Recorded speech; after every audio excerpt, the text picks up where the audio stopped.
আসলে আমি বাবা আমি খুব বিপদ করে আছি। কি বিপদ?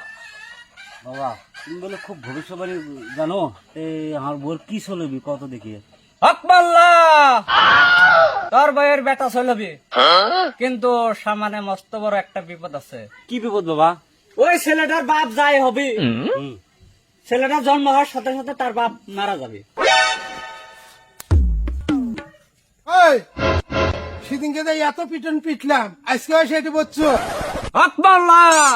আজকাল আমি একলা আসি নাই, সরকারি সিকিউরিটি দুটো নিয়ে আসছি আমি এটি। আসলে কি তুই সাধু বাবা হসু না তুই শয়তানি করছো? আসলে আমি শয়তানি করি এটি বুঝছি, বুঝছো?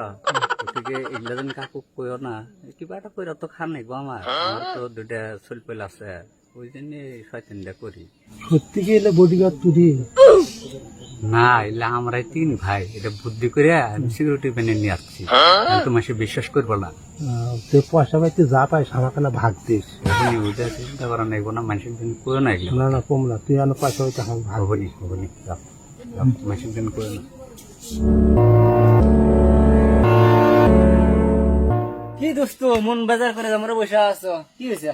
দিনের টেনশন, বউ ডেলিভারি মেরে গেল। হেই, এটা তো সুখবর, তার টেনশনের কি আছে? কংগ্রেচুলেশন। মন বাজার করে বসে আছেন, কিসের টেনশন? টেনশন একটাই, কালকে গেছিলাম সাধু বাবার কাছে।